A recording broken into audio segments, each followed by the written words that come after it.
Hello everyone. तो आज की इस वीडियो में हम बात करेंगे अपने class 10th chapter number 2 polynomial की। तो इस चैप्टर में हम सबसे पहले अपनी बेसिक डेफिनेशंस क्लियर करेंगे, उसके बाद हम चैप्टर्स के अलग अलग टॉपिक्स पे डिस्कशन करेंगे। तो सबसे पहले हमारा जो बेसिक डेफिनेशन है, जो आपने प्रीवियस क्लास में भी रीड किया है, अलजेब्रिक एक्सप्रेशन। पॉलिनोमियल पढ़ने से पहले हम अलजेब्रिक एक्सप्रेशन पढ़ेंगे। In mathematics, an algebraic expression is an expression built up from integer, constants, variable, algebraic operation कौन कौन से, addition, subtraction, multiplication, division and rational exponent, मतलब जो उसकी पावर्स हैं वो रैशनल नंबर हो सकती हैं। मतलब अलजेब्रिक एक्सप्रेशन कोई एक्सप्रेशन है जो किससे बना है, कॉन्स्टेंट से। कॉन्स्टेंट का मतलब है जिसकी वैल्यू फिक्स होती है, चेंज नहीं हो सकती। वेरिएबल जिसकी value time to time change होती रहती है, वेरिएट होती रहती है।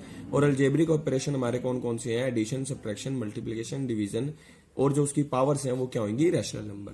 तो इसके कुछ एग्जांपल्स हैं, 3x² - 2y। इसमें पावर देखो 2 और y की पावर है 1, यानी रैशनल नंबर है। यहाँ भी पावर रैशनल नंबर है, और यहाँ जो पावर है स्क्वायर रूट यानी 1/2, ये भी क्या है, एक रैशनल नंबर। तो उसकी रैशनल पावर्स होंगी, उसमें वेरिएबल होंगे, कॉन्स्टेंट होंगे, और कौन से मैथमेटिकल ऑपरेशन होंगे, एडिशन, सब्ट्रैक्शन, मल्टीप्लिकेशन और डिवीजन। अब इसके बाद हमारी नेक्स्ट डेफिनेशन है पॉलिनोमियल की। ए पॉलिनोमियल क्या है? Polynomial is an expression consisting of constant, variable that involve operation. 3 operation होंगे सिर्फ, addition, subtraction and multiplication. And साथ में क्या होगी, नॉन नेगेटिव इंटीजर एक्सपोनेंट, मतलब नॉन नेगेटिव इंटीजर पावर, मतलब उसकी जो पावर है वो 0, 1, 2, 3, 4, 5, 6 अप टू सोन, ये सारी पावर्स होंगी किसकी, वेरिएबल्स की। और it is denoted by polynomial को हम पी एक्स से भी डिनोट करते हैं, समटाइम्स हम इसको जी एक्स से भी डिनोट करते हैं। मोस्ट कॉमन हम पॉलिनोमियल को P of x, polynomial in x, इससे डिनोट करते हैं। अब हम बात करेंगे degree of the polynomial. The highest power of the variable in the polynomial. Polynomial में जो वेरिएबल है उसकी जो हाईएस्ट पावर होगी वही उसकी क्या होगी, डिग्री ऑफ द पॉलिनोमियल। अब next, a polynomial of degree 1। जिस पॉलिनोमियल की डिग्री 1 होगी उसको हम बोलेंगे लीनियर पॉलिनोमियल। जिस पॉलिनोमियल की डिग्री 2 होगी उसको हम बोलेंगे क्वाड्रेटिक पॉलिनोमियल, और जिसकी डिग्री होगी 3 उसको हम बोलेंगे क्यूबिक पॉलिनोमियल। अब ये 9th क्लास में भी आपने पढ़ा है, फिर से मैं रीड करवा रहा हूं। If polynomial in x p x be a polynomial, then p a is called value of the polynomial P x at x is equal to a. X की वैल्यू जैसी हमने ए पुट करी तो पी ए का जो आंसर आएगा वो क्या होगा, हमारा वैल्यू ऑफ द पॉलिनोमियल। अब नेक्स्ट है zero of the polynomial. Zero of the polynomial क्या है, if p x be any polynomial then x is equal to a is called zero of the polynomial if p a is equal to 0। देखो अभी हमने पढ़ा था value of the polynomial, value of the polynomial था p a. P a का answer कुछ भी आ सकता है, -1, 2, 3, 47, 0, 19, कुछ भी आंसर आ सकता है। वो सारी क्या है, वैल्यू ऑफ द पॉलिनोमियल। अगर वैल्यू ऑफ द पॉलिनोमियल 0 हो जाती है, उसका आंसर 0 आ गया, मतलब एक्स की वैल्यू ए पुट करते ही पी ए का आंसर क्या आ गया, 0, then A is called zero of the polynomial. A को हम कहेंगे जीरो ऑफ द पॉलिनोमियल। अब इसके बाद नेक्स्ट मैंने एक नोट दिया हुआ है, वो नोट क्या है, if a polynomial is of degree n then it has n zeros. अगर किसी पॉलिनोमियल की डिग्री n है तो उसकी नंबर ऑफ जीरोस कितनी होंगी, n। मतलब 2 डिग्री की पॉलिनोमियल में टोटल 2 जीरोस होंगी, 3 डिग्री की पॉलिनोमियल में 3 जीरोस होंगी। हो सकता है जीरोस रिपीट हो, मतलब कोई 3 डिग्री की पॉलिनोमियल है, उसकी तीनों जीरोस 1, 1, 1 भी हो सकती है, 2, 2, 2 भी हो सकती है, 2, 2, 3 भी हो सकती है, रिपीट हो सकती है, मगर होगी 3 ही। 4 डिग्री की पॉलिनोमियल में 4 ही जीरोस होंगी। अब जर्नल फॉर्म पढ़ लेते हैं पॉलिनोमियल की क्या होती है, पी एक्स की, जिसकी डिग्री n है, a0 plus a1x plus a2x square plus up to so on plus an x की पावर n। जहां पे मैंने जो कोफिशिएंट है, देखो कोई भी नंबर है वो अगर वेरिएबल के साथ मल्टीप्लाई में हो जाता है तो वो बन जाता है कोफिशिएंट ऑफ दैट वेरिएबल। अगर वो विदाउट वेरिएबल है तो वो हो जाता है कांस्टेंट। तो ये सारे a1, a2, a0, an सारे क्या हैं, कांस्टेंट है। और an नॉट इक्वल टू 0, मतलब x की n का कोफिशिएंट क्या होना चाहिए, नॉट इक्वल टू 0। अगर ये 0 हो गया तो उसकी डिग्री n नहीं होगी। अब जर्नल फॉर्म डिग्री 1 की ले लेते हैं हम। इसमें जो कांस्टेंट है हमने a और b ले लिए, ax प्लस b, यानी कि x की पावर 1 है तो इसकी डिग्री 1 है, यानी कि ये डिग्री 1 की पॉलिनोमियल है। उसके इसके कांस्टेंट मैंने ले लिए a और b।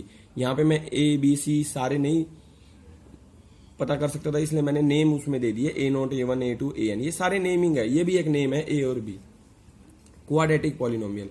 पी एक्स क्या है, A x square plus B X plus C, यानी कि एक्स की पावर 2 एक्स और कांस्टेंट। अब इन एक्स की जो स्क्वेयर है उसका जो कोफिशिएंट है वो must be not equal to 0 होना चाहिए।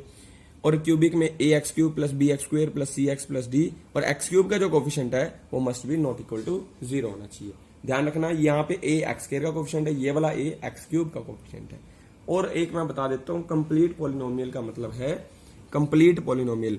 जैसे हम मान लो कोई पॉलिनोमियल लिख दी मैंने 2x square minus 1, 2x square minus 1, तो वो कंप्लीट नहीं है क्योंकि उसमें x वाली टर्म नहीं है। तो कंप्लीट का वो कौन सी होती है जिसमें एक्स स्क्वेयर भी हो, एक्स भी हो और कांस्टेंट भी हो। अगर 2 डिग्री की बात हो रही है, 3 डिग्री की बात हो रही है तो उसमें x cube, x square, x वाली और कांस्टेंट टर्म भी होनी चाहिए। अगर मान लो 2x स्क्वेयर माइनस 1 इनकम्प्लीट है तो 2x square plus 0x minus 1 ये कंप्लीट हो जाएगी, 2x square plus 0x minus 1। अब इसके बाद हम नेक्स्ट एक्सरसाइज 2.1 पे आएंगे। अब एक्सरसाइज 2.1 में हमें कुछ ग्राफ्स दे रखे हैं अलग अलग, आपकी एनसीईआरटी बुक में है ये क्वेश्चन नंबर 1। इसमें ये पूछ रहा है find the number of zeros. अब ये जो हमारी ग्राफ्स की अलग अलग ये कर्व्स गई हुई हैं, ये कर्व एक्स एक्सिस पे जितने पॉइंट्स पे इंटरसेक्ट करेंगी उतनी ही उसकी जीरोस होंगी। मतलब x is equal to a क्या होता है, zero of the polynomial when p a is equal to 0, मतलब एफ एक्स क्या हो 0। एक्स एक्सिस पे वाई क्या होता है ऑलवेज 0, वाई मतलब हमारा एफ एक्स है, वाई हमारा क्या है पी एक्स है, सॉरी यहाँ पे वाई हमारा क्या पी एक्स, एफ एक्स भी कह सकते हो, जी एक्स भी कह सकते हो, मतलब पॉलिनोमियल इन एक्स कह रहा हूं मैं एक किस्म से। पॉलिनोमियल इन एक्स को आप पी एक्स से डिनोट करते हो तो हम वाई को क्या बोलेंगे, पी एक्स बोलेंगे। तो y is equal to p x. अब ध्यान रखना एक्स एक्सिस पे y की वैल्यू ऑलवेज क्या होती है 0, यानी कि x is equal to a, मतलब जिस पॉइंट पे ये कर्व x एक्सिस पे टकरा रही है उस पॉइंट पे y की वैल्यू क्या होगी 0, मतलब इस पॉइंट को हमने a का नाम दे दिया मान लो, तो x is equal to a। इस वैल्यू पे y यानी कि पी ए क्या हो गया 0, मतलब ये a क्या बन गया, जीरो ऑफ द पॉलिनोमियल। मतलब इन शॉर्ट में अगर मैं कहूं कि कर्व जितने भी पॉइंट पे एक्स एक्सिस पे इंटरसेक्ट करेगी उतनी ही उसकी क्या होंगी जीरो। इसको देखो ध्यान से, ये एक लाइन है पैरेलल टू एक्स एक्सिस। अब इसमें एक्स एक्सिस पे एक भी पॉइंट पे इंटरसेक्ट नहीं कर रही तो it has no zeros because the graph does not intersect on x axis. अब इसकी एक जीरो है, it has 1 0 because graph intersect x axis at 1 point. ये देखो ये कर्व जो है एक्स एक्सिस पे एक पॉइंट पे इंटरसेक्ट कर रही है, ठीक है। ये पार्ट सेकंड था। अब ये मेरा पार्ट फोर्थ है, पार्ट थर्ड मैंने नीचे नोट कर रखा है, मैं पहले पार्ट थर्ड बता देता हूं आपको। इसकी 3 जीरोज हैं क्योंकि ग्राफ इंटरसेक्ट कर रहा है एक्स एक्सिस पे 3 पॉइंट पे। देखो एक पॉइंट ये रहा, दूसरा पॉइंट ये रहा और तीसरा पॉइंट ये रहा। सिर्फ एक्स एक्सिस पे देखना है। फोर्थ पार्ट में 2 पॉइंट पे इंटरसेक्ट कर रहा है तो इसका मतलब इसकी कितनी है 2 जीरोज हैं। उसके बाद फिफ्थ पार्ट जो है हमारा, इसमें देखो 1 2 3 4 पॉइंट पे इंटरसेक्ट कर रहा हूं तो इसकी कितनी जीरोज होगी 4। अब इसमें देख लो 1 2 3 पॉइंट पे इंटरसेक्ट कर रहे हैं तो इसकी कितनी जीरोज होंगी, ठीक। तो हमें अलग अलग केसेस में नंबर ऑफ जीरोज बतानी थी पॉलिनोमियल इन एक्स यानी वाई। क्लियर। तो ये है हमारी एक्सरसाइज 2.1। हम अपनी नेक्स्ट वीडियो में अपने एक्सरसाइज 2.2 को डिस्कस करेंगे और उससे रिलेटेड अगर कुछ और टॉपिक होगा तो वो भी डिस्कस करेंगे।